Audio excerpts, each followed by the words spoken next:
आता हे जर पिवळे चिकट सापळे जर तुम्ही आता खरेदी आपण केले तर 80 रुपयाला फक्त पॅकेट आहे. आता मला सांगा एका एकरामध्ये एवढं फक्त 80 रुपयात आपल्याला मिळते.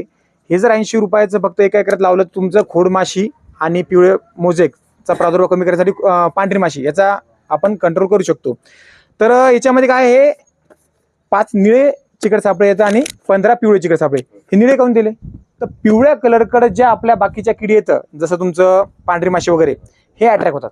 पण हे जे निळं आहे ना निळ्याकडे फक्त थ्रिप्स म्हणजे तुमचे जे आपण म्हणतो फुलकिडे फुलकिडे जे आहेत फक्त ती निळ्या कलरकडे अट्रॅक्ट होतात, ते पिवळ्या कलरकडे नाही होत.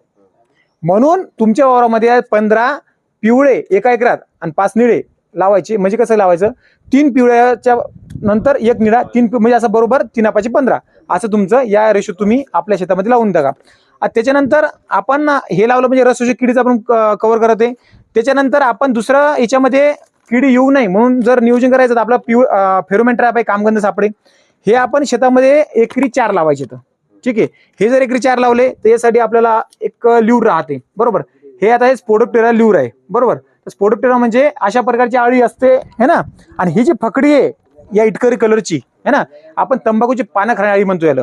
तर हिच्या फकड्या हिचेच अट्रॅक्ट होतात है ना नर पतंग आणि ते इथे जाऊन आपण याचा बंदोबस्त करतो.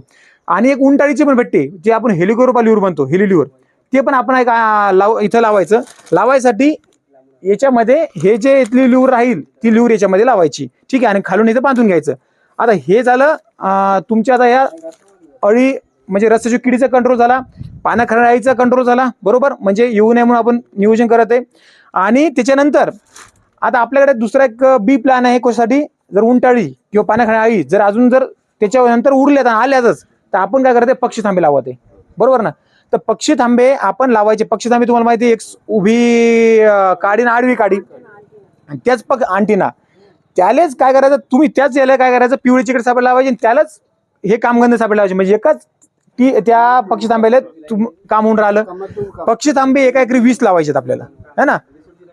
एकरी 20 लावायचे आणि हे जे तर हे पण 20 लावायचे एकरी आणि हे कामगंध सापळे एकरी 4 लावायचे. तर हे कसे लावायचे झिगझॅग पद्धतीने लावायचे. म्हणजे नाका चालते तसं है ना तसं वावराच्या 4ही सगळं वावर कव्हर झालं पाहिजे एकरभर असं या पद्धतीने हे तुम्हाला लावायचे.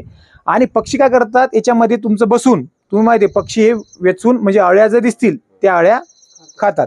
अशा पद्धतीने तुम्ही जैविक पद्धतीनेच किंवा नैसर्गिक पद्धतीने आपण किडीचं नियंत्रण करू शकतो. याच्यानंतर आता हे झालं तुमचं किडी येऊ नये म्हणून बरोबर. आता सोयाबीन आता वाढीच्या अवस्थेत आहे. आता त्याच्यानंतर आपण पहिली फवारणी घेतो निंबोळी अर्काची. निंबोळी अर्काची पहिली फवारणी काढून घ्यायची. निंबोळीमध्ये निंबीन आणि ॲझोरिटिन नावाचे घटक येतं. तर दशपर्णी अर्क आता तुम्ही जे तयार केलं हे तुम्ही एका एकरी 2.5 लिटर ते 2.5 लिटर वापरायचं एकरी. लिंबाचा पाला आहे सगळे पाला पाचोळ्यापासून जे घटक आहेत तिच्यापासून तुमचं ते जैविक पद्धतीने आपलं किडीचं नियंत्रण करते. अशा पद्धतीने तुमचं हे आपण याच्यामध्ये नियंत्रण करतो. तर याच्यामध्ये विषय असा आहे की पिवळे चिकट सापळे पक्षी थांबे आणि फेरोमेन ट्रॅप हे तुम्ही ताबडतोब आता लावायचे बरोबर.